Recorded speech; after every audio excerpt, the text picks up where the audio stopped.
Good morning, students. We are discussed about kidney and ureteric trauma last class. Today we'll be discussing your bladder and ureteric trauma. Before we start the class, I have one joke to share with you. One urologist had some problem in his plumbing in his house. He called a plumber. Plumber did the job, and when asked about the bill, he quoted some amount. The urologist was surprised and told the plumber, "As a urologist, I don't charge that much for some similar problem." Then the plumber answered, "I was a urologist. I did not find urology were giving me more money. That's why I took to plumbing."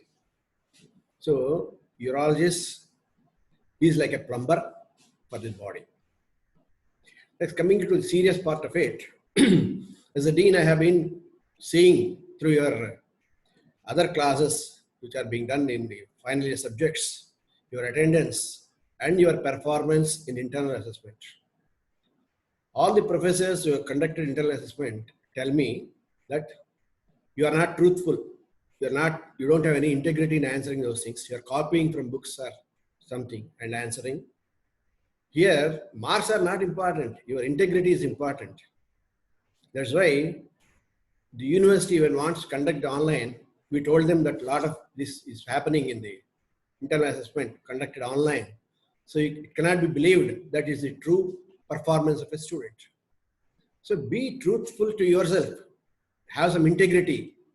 A doctor should have integrity. If you don't have integrity and you don't act as per that, how can you become a good doctor? How can you have compassion to the patient? How can you think about the best, what is best for the patient? You'll think what is best for you, not for the patient. This is not right. And we are going to send you for the examination based on the internal assessment only. And some people are not attending internal assessment. Some people are bunking in internal examination. So all these things will be taken into consideration when sending you for the examination. Tell your friends also that this is very important when going for the university examination. All this will be kept in mind. What you have done in internal assessment also will be kept in mind. So be careful, be attentive, have some integrity and be truthful. Okay? Now we'll start with the subject. Today's topic is bladder and urethral trauma. Bladder and urethral trauma is a very important part of the injuries. And these are important because if the urethra is injured and not managed properly initially, it results in stricture. Any injury heals with fibrosis. So urethral injury also may heal with fibrosis and lead to stricture. So if you are not managed initial injury properly or manage the stricture properly, he will remember you every time he passes urine. He always remembers you, that doctor destroyed my urethra. So I'm having all these problems. So be careful and know about the urethral trauma. What is best you can do, when to refer and how to refer. You should have some idea to answer the patient queries. Now patients are also like doctors, they are going to Google and preparing a lot of questions. You must be able to answer that. That's why you should have clear concept about urethral trauma. And in East Godavari, in some of the bus stands near the urinals, there will be an advertisement by a urologist. Is there burning? Are you having difficulty to pass urine? Contact this so and so number, like that. So, such severe is the complication of urethral injury. Let us know about the anatomy of the urethra. You know, the urethra is divided into prosthetic. There is one pre-prosthetic also, but importantly is prosthetic, membranous, bulbar, and penile urethra. Of these, the prostatomembranous urethra and the bulbar urethral injuries are very common, along with, of course, penile urethra. There are so many other reasons also there.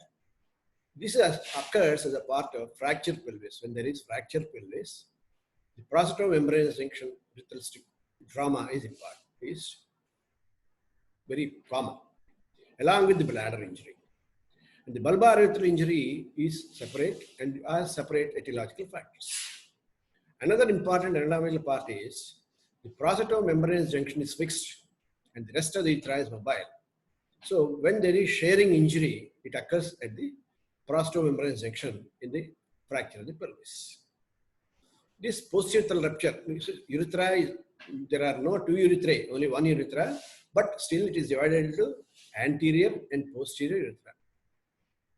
Posterior urethra is comprised of prostate urethra and membranous urethra. It is in relation to the pelvic diaphragm. This is divided like that. More distal urethra, distal to the sphincter, is the anterior urethra, comprising of bulbar and penile urethra. Whereas it is proximal, closer to the bladder, is posterior urethra. So posturethral ruptures may involve bladder neck and sphincter also to cause peculiar problems. Urethral injuries are not very uncommon. Here it says not uncommon, but very common with fractured pelvis. Occur most often in men because they are more involved in road traffic accidents and usually associated with pelvic fractures or straddle type injuries. The urethra can be damaged in so many ways. One is laceration, transection, contusion. And this can be complete rupture or partial rupture. So the posterior urethra consisting of prostate membranous portions and the anterior urethra consisting of bulbar and pendulous urethra can be damaged in a similar way. There can be a contusion, a partial rupture, or a complete rupture. These occur due to, especially injuries to posterior urethra, they occur due to pelvic fractures causing sharing or crushing the prostate urethra and the prostomembranous junction.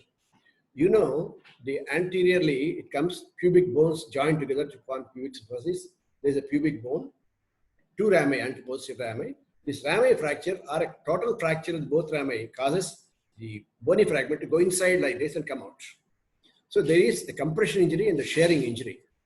Along with, after this, the bony fragments can directly cause damage, or there is a prostomembranous disjunction because of the nature of movement of the fractured segment. Blood at the urethral meatus is the single most important sign of urethral injury. This is because of the vasculature. So blood appears when the patient tries to pass urine. There is urethral injury. He cannot pass urine, and there is blood at the urethra. Blood at the urethral meatus. This is one of the important signs.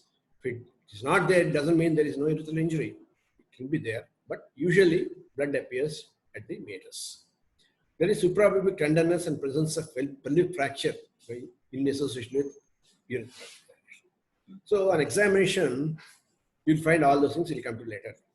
Rectal examination may reveal large pelvic hematoma with the prostate displaced anteriorly. This is because the blood extravasates in the retropubic space and the prostomembranous urethra is damaged. The prostate is pushed anteriorly. So there is some displacement and the urethra is here, the prostate urethra goes up like that. There is maybe close together or there may be displacement.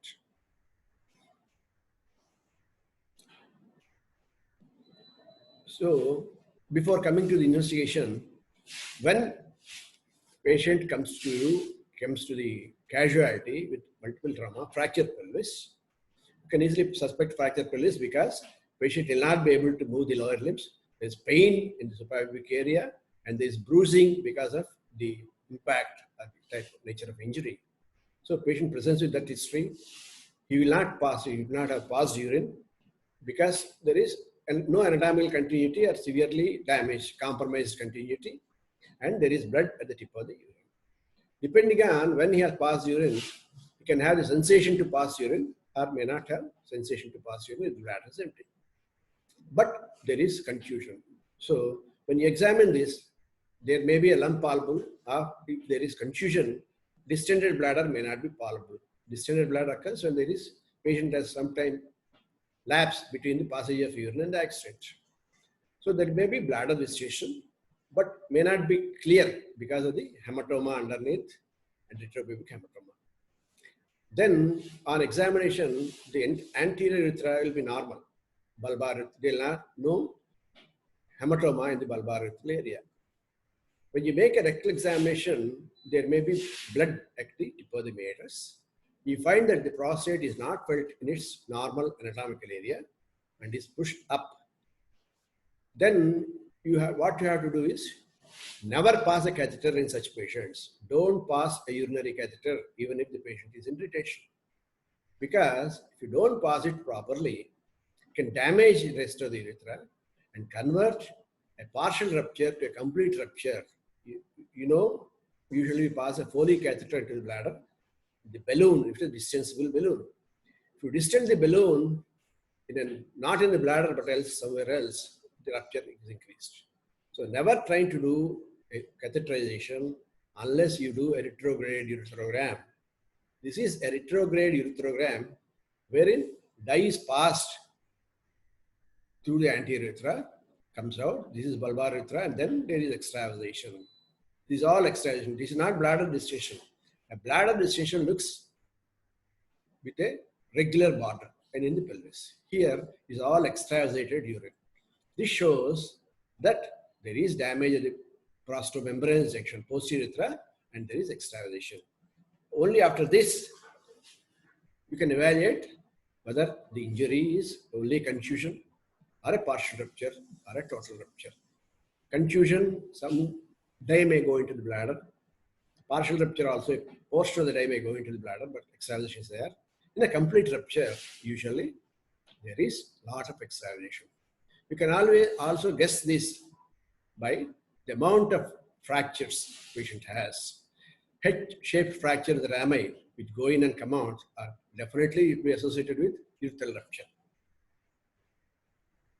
Then, as I said, how to manage this case? You have diagnosed a rupture of the posterior urethra due to fracture pelvis. Along with this, I should tell you, general care of the patient is very important. A patient who is with fracture pelvis may be having other associated injuries. Importantly, he will not die with this urethral rupture. He can have other visceral injuries which may be more serious and more endangering. So, total assessment of the patient is very important. As I told you in renal trauma, if you have a urethral injury due to fracture pelvis, you may think all hematuria, everything is due to this only and forget about kidneys. So, total evaluation of the patient is very important in a polytrauma. Apart from urethral injuries, other injuries can be there. And if the patient is in shock, there is a long bone fracture or something else, that takes precedence over management of urethral injury. Head injury, abdominal injury, long bone fractures, all these take precedence over the management of urethral injury. And you should avoid catheterization, as I said, even if you think it's only a partial rupture. Better to avoid urethral catheterization. As I said, this changes a partial rupture to complete rupture. So patient is having retention of urine. We are not supposed to pass a catheter, or usually we get to a teaching institution after attempted catheterization outside. They would have converted the complete partial rupture to complete rupture, or they would have failed with a lot of bleeding per urethra. So you should not add to this. Just because you can do immediately, you can do a suprapubic cystoscopy. Nowadays, very easy to do a trocar cystoscopy. You have very many appliances available in the market also, which you can take it out and put it into the bladder. That's it. Needs a diversion of distended bladder. The problem comes when there is no distension of bladder. But you can allow the bladder to distend. It doesn't matter. You're not going to die with a distended bladder. So you can allow this to bladder to distend and then put a catheter. Suprapubic cystoscopy. If you know how to do a suprapubic cystoscopy, how to manage it, you will know how to manage many number of injuries of urethra and bladder. Only thing is, you have to know how to catheterize suprapubic cystoscopy, bladder suprapubically. Then this is followed by delayed urethral reconstruction. Immediate management of urethral injury is a diversion, suprapubic cystoscopy, to provide a diversion so that urine can be drained. Later on, you do a urethral reconstruction later on after 3 months. This has to be followed. Initial suprapubic cystoscopy should be followed by change of suprapubic catheter every 4 to 6 weeks, because of risk of encrustation around the catheter and a stone formation. Any number of times we have seen in Department of Urology, patients undergo supracystostomy, and when we tell them that we'll repair it after 3 months, they don't come for review. Even though you tell them that it needs to be removed, changed every 6 weeks, they don't come to you. So when they come to us, they will have a big stone around the catheter. That adds on to the complication and adds on to the problems of surgery. So periodic tube changing should be done, followed by delayed urethral reconstruction, for which you will refer him to a urologist. Is it that? So there are very many methods of managing a prosthetic urethral injury. Usually it leads to stricture in the prostomembranous junction. And also there can be a dissociation between the urethral continuity. Prostate is anterior, rest of the urethra is posterior. So you'll have to restore the urethral continuity and bring the prostate down to the normal anatomical area. So this is the aim of your surgery. Immediate aim is to provide diversion without tackling the area of injury. Previously, all these things have been done and a lot of complications were there. Previously, immediate exploration and continuity urethral injury. We used to do, as grad trainees, we used to do a railroad technique of managing the bladder rupture. We used to open the bladder, put a finger into the internal meatus, and guide a dilator through the external meatus into the bladder, and put a catheter onto that, bring it out, and take another self-retaining catheter into the bladder. Railroad, that's how it is, railroading. But with this, a lot of complications used to be there, and the infection of the pelvic hematoma is a very dangerous thing. Pelvic hematoma will be there because of the fracture of the pelvis, and infection, if it occurs, is life endangering sometimes and leads to a lot of fibrosis also later on, making the repair difficult. So always delayed urethral reconstruction after 3 months. And this is how you manage prostomembranous rupture, that is posterior urethral ruptures. And you have to keep in mind the possible injury to the sphincter and bladder neck, which causes some complications like incontinence, which have to be explained to the patient. In medicine, it's always better to talk about the condition of the patient to the patient. Put them everything. Tell them that this can happen. I'm going to do this. Most of the problems are because of this. One problem with the post-rectal injury is patient may say, I have developed impotency after your surgery. Otherwise, I was potent. This is a common medico-legal problem for us when you treat post-rectal ruptures. So all these things should be documented in the beginning itself when you write the case sheet. And then can be legal problems can be avoided. So take detailed history, how the injury has occurred, and how from before he has passed urine. Is there any sensation of urine to pass? Is there a bleeding per rectum? Per urethra. If you make a rectal examination, how is the prostate? Then don't attempt to catheterize. Take the patient to OT. Do a suprapubic cystostomy, trocar cystostomy. Then change the tube every 4 to 6 weeks. And then delayed urethral reconstruction for the stricture which forms. This can be done in many ways, but it is the surgical principle is you have to restore the urethral continuity and then bring down the prostate, which is at an elevated level. That's all you need to know and refer it to a specialist urologist. Injuries to anti-urethra. I was talking about injuries to post-urethra. Now we'll come to anti-urethra. How does it happen? From bulbar mainly, it is bulbar urethral injury we'll be talking about. How does the bulbar urethra get injured? It is not usually due to fracture pelvis, but due to a direct injury hit to the bulbar urethra. A straddle injury, which results what is the cause for straddle injury? How can something hit in the perineum by kicks or something like that? Or when there is a manhole which is not correctly placed, one puts his leg on the manhole and the entire thing moves, hitting him in the perineum. The other one is a boat injury.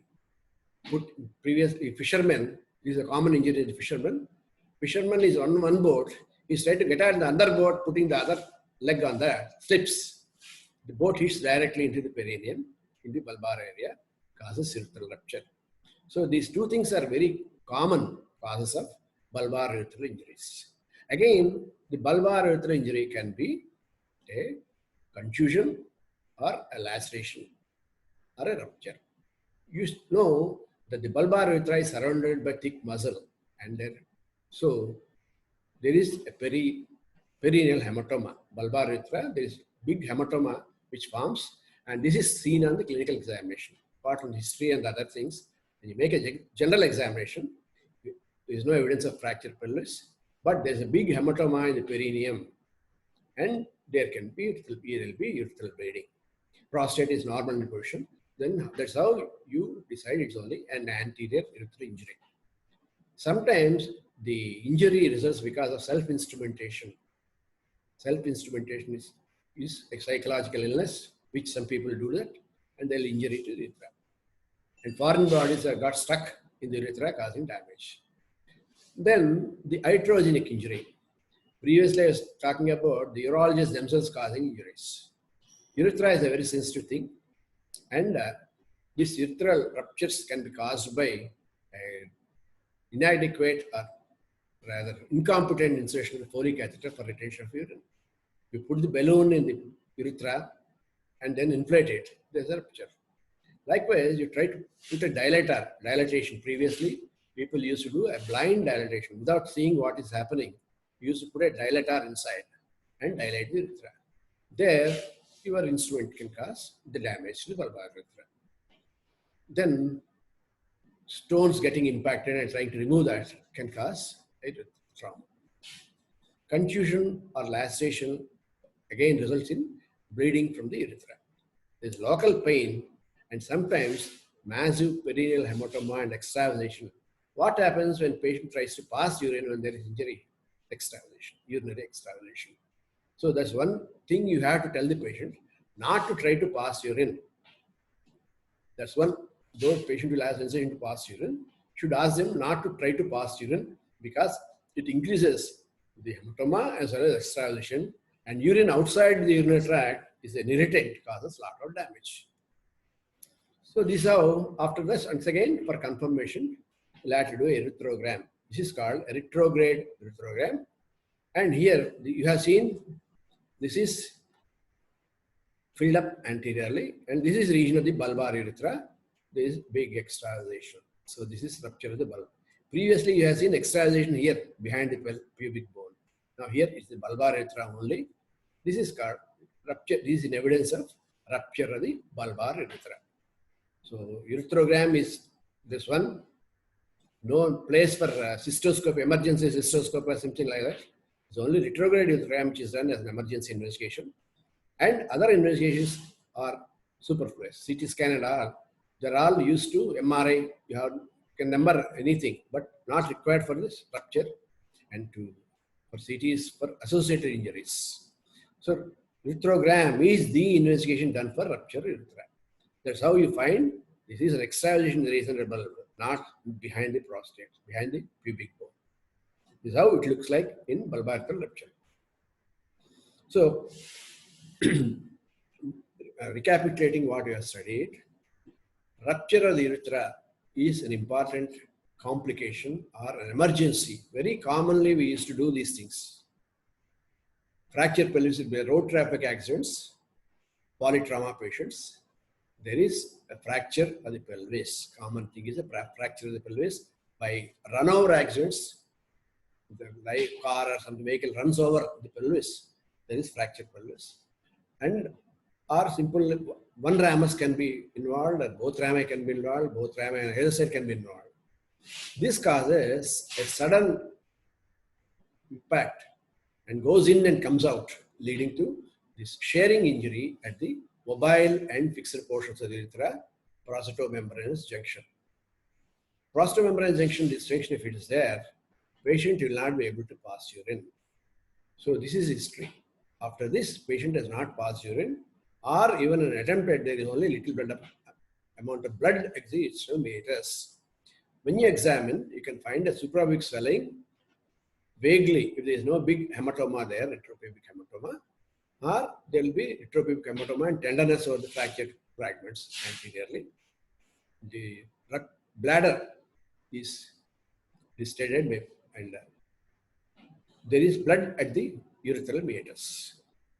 Then, when you make a rectal examination, pelvic hematomite there or prostate is displaced anteriorly.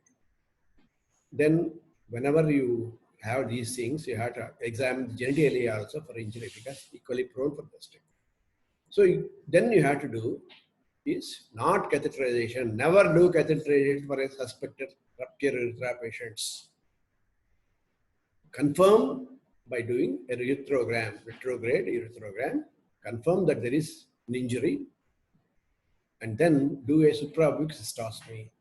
You see that both the post-membranous ruptures, post-urethral ruptures, and anti-urethral ruptures are managed initially by diversion, suprapubic cystostomy only. And any definitive repair is postponed till inflammation subsides, maybe 6 weeks to 3 months time, in case of bulbar urethra. And prostomembranization also better done after 3 months with periodic tube changing and giving the patient vitamin C to prevent stone formation around the catheter and ask him to take plenty of oral fluids. So this reduces the complication of stone formation around the catheter and also takes care of the healing of the local site of injury, be it in bulbar or in the prostomembranous junction. Then as tissues naturally come down, the inflammation comes down, you try to do a definitive repair of the stricture, which we will discuss in the stricture urethra portion of it, what are the operations. But the main aim of any surgical relief is urethral continuity should be maintained. Urethral continuity should be maintained so that it doesn't have any difficulty to pass urine. And your aim in diversion thing is that to reduce the fibrosis as far as possible and to reduce the density of the stricture as far as possible. Because the more dense, the more lengthier the stricture is, the problems of management will be different. So remember this in fracture pelvis. Always assume that in fracture pelvis there is rupture urethra. Don't catheterize. This is an important thing. That's why I am telling a number of times. Then we will come to another injury, that is bladder injury. Bladder is also deeply placed in the bone pelvis in relation to the pelvis. So it is an extraperitoneal organ and entirely pelvic when it is undistended. As it gradually distends, it becomes palpable in the suprapubic area, but still is extraperitoneal. It's not within the peritoneal cavity. And it becomes abdominal when it is distended, greatly distended. Whereas in children, it is an abdominal organ to start with. And if you remember your anatomy, the bladder is not covered with peritoneum. It is only when not distended. Only when it is distended, the superior portion only is covered with peritoneum. Only that peritoneum is covered the superior portion. And the weakest portion of the bladder is the dome. Dome of the bladder is the weakest portion of the bladder, urinary bladder. So when intraperitoneal rupture of the bladder occurs, when a distended bladder had some external pressure, that ruptures at the dome. As I said, the superior surface only is covered by peritoneum, it is extraperitoneal.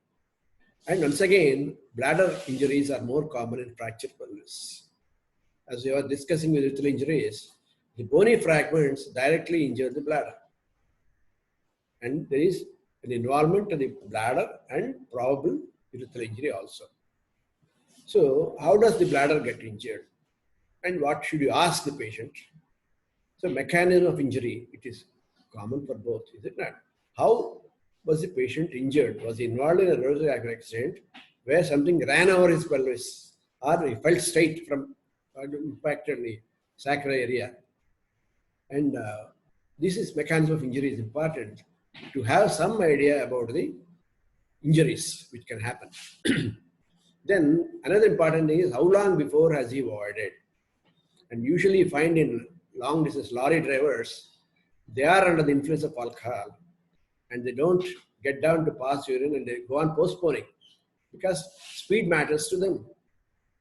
Then one is they're insensitive to distension, the sensation of distension, and postpone.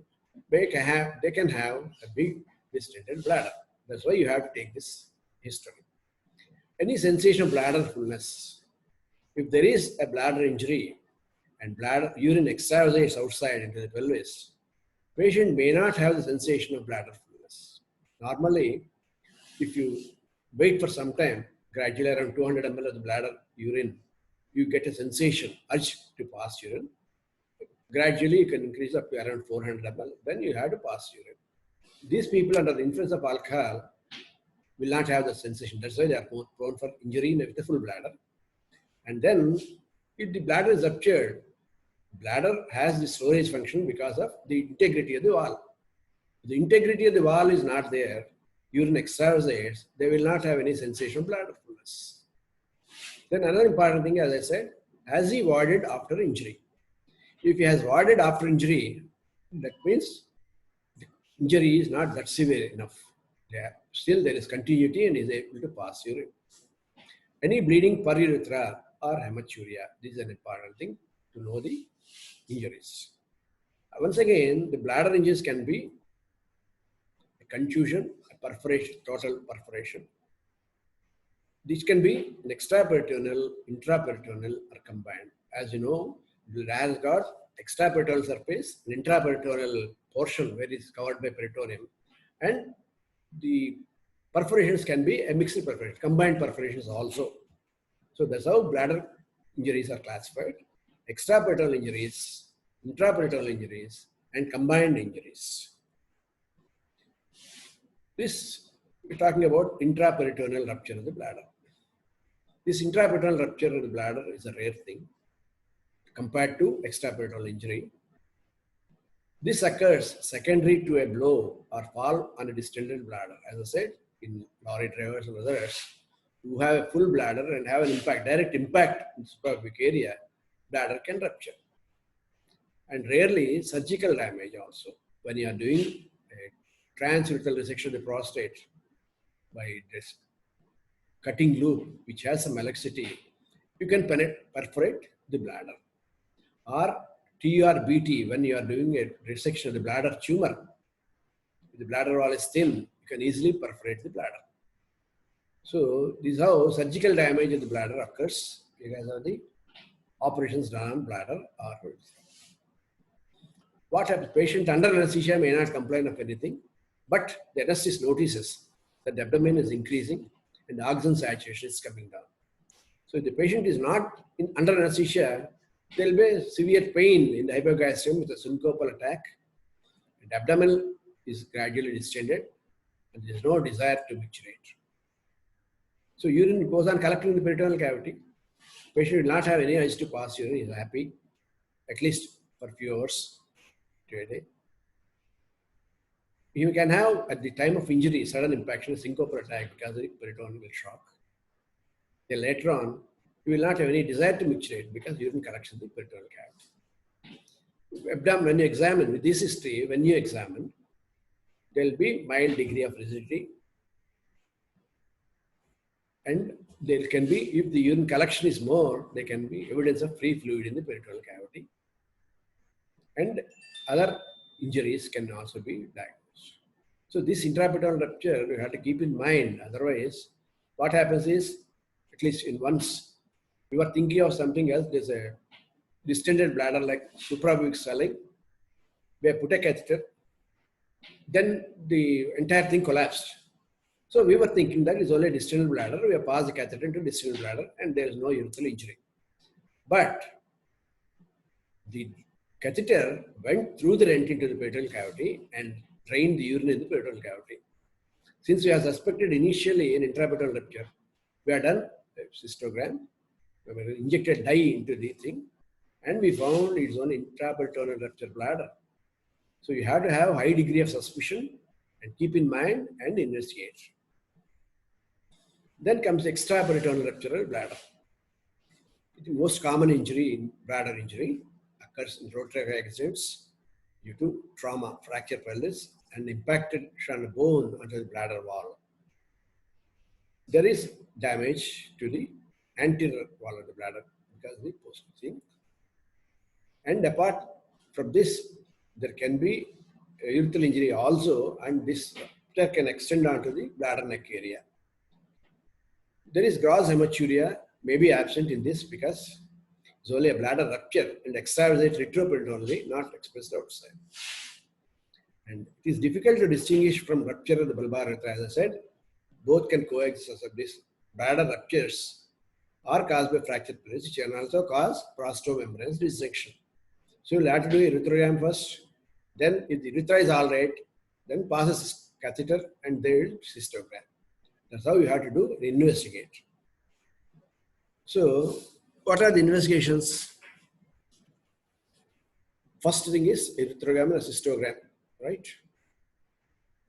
CT scan to rule out other visceral injuries.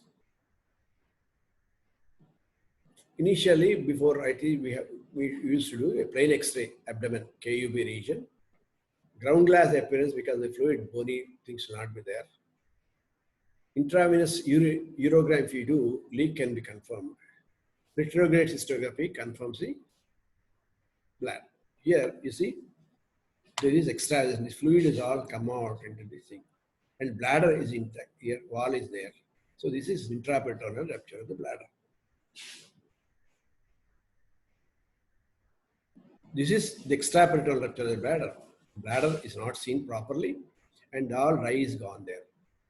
And if you do, this is the intraperitoneal rupture wherein it shows the dye in the freely going into the pelvic cavity and loops of bubble are seen. So this is intraperitoneal rupture. This is extraperitoneal rupture. So how do you manage a case of intraperitoneal rupture bladder? Intraperitoneal rupture bladder also can occur. Injury to bladder can also occur due to difficult hysterectomy and other operations when the bladder gets plastered to this. I've seen one case where one gynecologist was doing a cesarean, repeat cesarean section and has cut through the bladder to reach the uterus. This happens because of previous injuries and all, failure to recognize. Though everything is done after passing a catheter only, it has happened due to so many problems also. So when you suspect intraperitoneally, if you see immediately, you suture repair the bladder and provide a diversion. If in a trauma, you do immediately a midline laparotomy. See what is inside, rule out injuries to other part organs, and confirm the intraperitoneal tear of the bladder. Then you strip the peritoneum from the area and edges of the rent, trim the edges of the rent and suture it over with absorbable suture. Should not use non-absorbable suture because stones will form over the sutures. Absorbable suture, I think you know, they are Vicryl, catgut. We used to use catgut. Nowadays, catgut is not used. Vicryl can be used. And there is intraperitoneal rupture. After repair, you have to do the suprapubic diversion because you cannot allow the bladder to distend till the wound heals. Then urethral catheterization as well. And suppose the rupture has occurred through an unsuspected tumor, what to do? This is an unfortunate event that rupture has occurred through a tumor. Spillage is a possibility. You take a biopsy, close it and come out. Probably, if possible, don't do any suprapubic hysterostomy. Put a large caliber urethral catheter and come out. Laparoscopically, it can also be done, but in emergency, still it is possible to do laparoscopically. I've shown you this extraperitoneal rupture. This extraperitoneal rupture, what to do? This extraperitoneal rupture also you do in a open suprapubically, confirm the rupture extraperitoneally, close the rupture. Anyway, you have to do a suprapubic hysterostomy. So open the bladder, close the rent from within the bladder with the absorbable suture. Check for the integrity of the sphincter. That means whether the injury is going towards bladder neck or not. Make it a note, that's it. You cannot do anything there at that time, emergency. Then as far as possible, you close all the rents which are seen and do a suprapubic hysterostomy and come out, put a ureteric catheter. That is the management of rupture of the bladder, whether intraperitoneal or extraperitoneal. As I said, suprapubic hysterostomy takes care of all these problems. So diversion, because it is an organ which has to store urine, cannot allow it to distend so that the rupture is not properly healed. If you allow it, ruptures are not properly healed.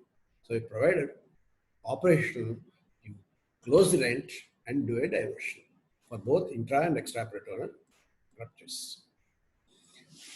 As I said, injury to bladder during operation is a very important thing because it happens not very uncommonly and will be diagnosed immediately on the table. So what to do? Can be injured in inguinal femoral herniatomy. Is it possible? Does the inguinal hernia contain bladder? It may contain lip of the bladder. Many in your textbook also there is a next step for that. So bladder can be opened inadvertently, thinking it's a content. Then it can be immediately repaired. Hysterectomy. In hysterectomy also, bladder can be injured at a close proximity. And excision of rectum or rectosigmoid can lead to inadvertent damage to the bladder. Difficult gynecological surgeries wherein the addition of previous infection or something like that, a lot of additions in the pelvic area, very difficult to identify and do surgery. So injury recognized, if it is an extravesical injury, immediately bladder is repaired and catheter draining for 1 week to 10 days, 2 weeks, 1 to 2 weeks sometimes. We keep it for 2 weeks, being extra guarded about that. Whether you require a suprapubic hysterostomy or not depend on the injury, how you are able to tackle that. And most of the times, if you see that the catheter is not blocked and drains, they don't require suprapubic hysterostomy. And unrecognized injury, or there is intraperitoneal injury to bladder and urine collection, treat it as intraperitoneal rupture of the bladder and explore it, investigate and do the repair. Again, recapitulating the bladder injuries. Bladder injuries can be extraperitoneal, intraperitoneal and combined because bladder is essentially an extraperitoneal organ with coverage of peritoneum on the superior side, superior surface. So a distended bladder and blunt abdominal trauma can result in an intraperitoneal ruptured bladder, the site where bladder is most weakest, that is the dome of the bladder. How do you identify the dome? Dome is where the median umbilical ligament and ligaments get attached. That's the dome. So intraperitoneal rupture, if you suspect, you have to be highly suspicious about that with the history. As I said, you will have to ask relevant history. When did he pass urine? What was the influence of alcohol or not? Possibility of a distended bladder, if it is there. Direct injury causes intraperitoneal rupture bladder. In children, it's more common because it's entirely abdominal organ. It is more common in children also. So for this, suspect, investigate by doing, you pass a catheter, you do a uretherogram, see that the urethra is normal, then pass a catheter, then do a dye study so that if it shows that the uniform contour of the bladder wall is there, there is no damage. Otherwise, there is injury to bladder, an extravasation into the peritoneal cavity or extravasation outside in the pelvic area are signs of rupture of the bladder. Extraperitoneal rupture occurs, as I said, due to fracture pelvis. That's how you diagnose bladder injury. The operation you must know is suprapubic hysterostomy. Diversion, provide diversion because urine collects the bladder. If it is allowed to distend, it will not heal. For intraperitoneal rupture bladder, you immediately do a laparotomy, strip the peritoneum off at the area of injury, freshen the edges and suture it, and provide urinary diversion by suprapubic hysterostomy. And put a drain in the intraperitoneum because urine outside is irritant. So it has to be drained. If even little amount is there, after you suck off everything at the time of operation, you need to leave a drain. In extraperitoneal injury, you have to be careful and you have to assess whether the injury is reaching the bladder neck or damaging the sphincter. And you have to rule out a prostomembranous rupture by doing a retrogram. Then do a cystogram. You see the dye extravasation into the pelvic cavity, not into the peritoneal cavity. That is extraperitoneal injury. Here also you explore, do a suprapubic hysterostomy after closing the rents in the bladder wall and provide a drainage by supraextraostomy and urethral catheter. That's how you manage the injuries to the bladder. Intraoperative injuries you'll have to identify immediately, and that's why some people used to inject milk through the catheter previously. Now you can inject such dye by putting in a catheter. If you are in doubt about the bladder injury, you can inject betadine or some dye so that you can, or even normal saline, which you can identify and close rent. That's about bladder and urethral injuries. Then I wanted to talk about vesical caliculi also. We'll see how far we can continue.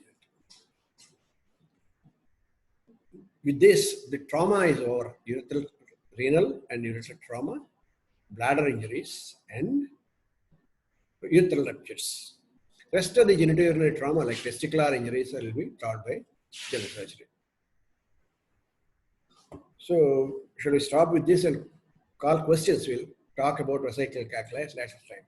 If you have any questions, you can ask us, and ask me, so that I will be able to answer you.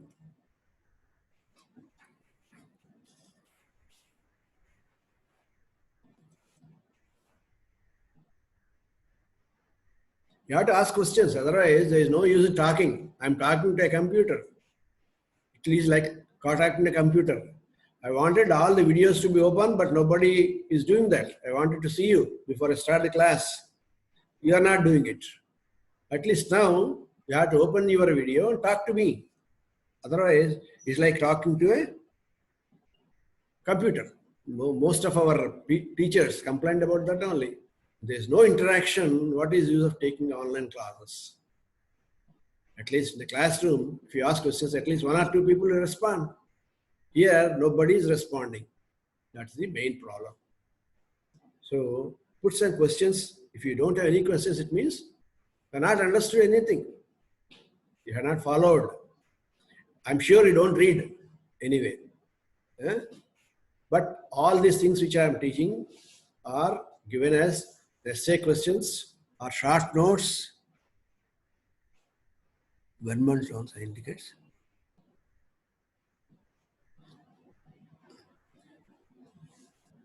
I didn't follow what you asked, but as I said, the urethral rupture, bulbar urethral rupture is wherein there is extravasation in the bulbar urethral area. And if you are in the posterior urethral rupture, there is extravasation, and you cannot see these things, how the prostate is on a dye study. You have to see the other investigations, but they're not important on this. They are important only in the management at a later time.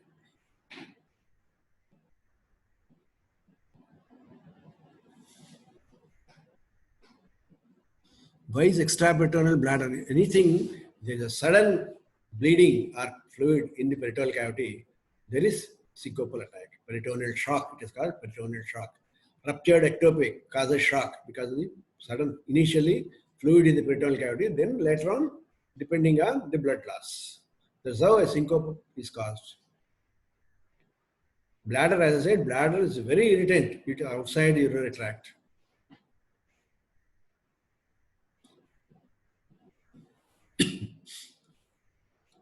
If you don't ask, I will ask you questions and you have to answer.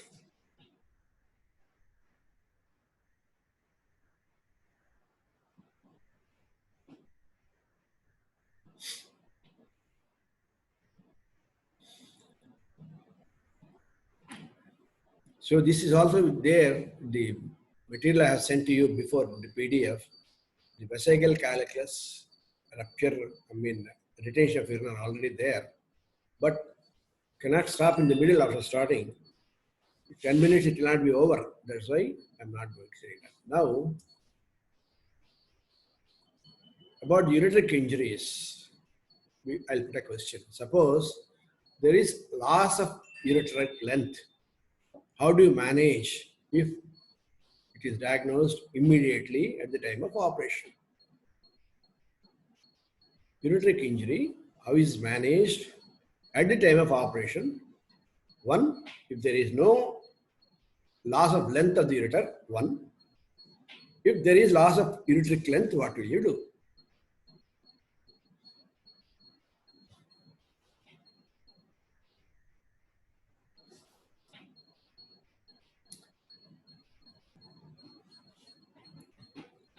People should not walk out of a class, right? I'm finding that people are going out of the class, which is not good manners. Which is not good manners. You have to be there till the class is over, take the questions and ask questions. I don't need to teach you good manners as well, right?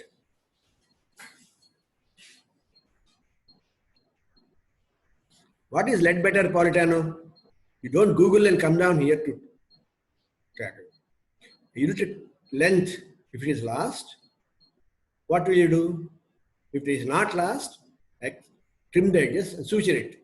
End-to-end anastomosis. If there is loss of length, you try to do depending on the situation. That's what I taught. If severe loss of ureter and in the upper ureter, the options are 1, transuretero-ureterostomy, switching to opposite side, or replacing the ureter with a bowel or something like that. Those are the 2 things. If it is, and if you can bring out this bladder wall, that is called, what is that called? Bovary flap, if you remember. If you can bring out the Bovary flap till the deficient side, you can put it into the Bovary flap and recreate the ureterothecal anastomosis using recreating ureter with a flap of the bladder wall. So these are the things with which you need to know about management of loss of ureteric length. There is so much of urology which you don't need to do. No. What a basic MBBS doctor needs to know is to know the emergency, manage it by simple maneuvers if possible, and refer it to a correct person. And you know what is being done in your own institute. That's another thing important, right? So next class we'll continue about these things. The renal calculus disease. I'll include this in renal calculus disease. Next class will be on hydronephrosis, which you will get at the beginning, right? Thank you.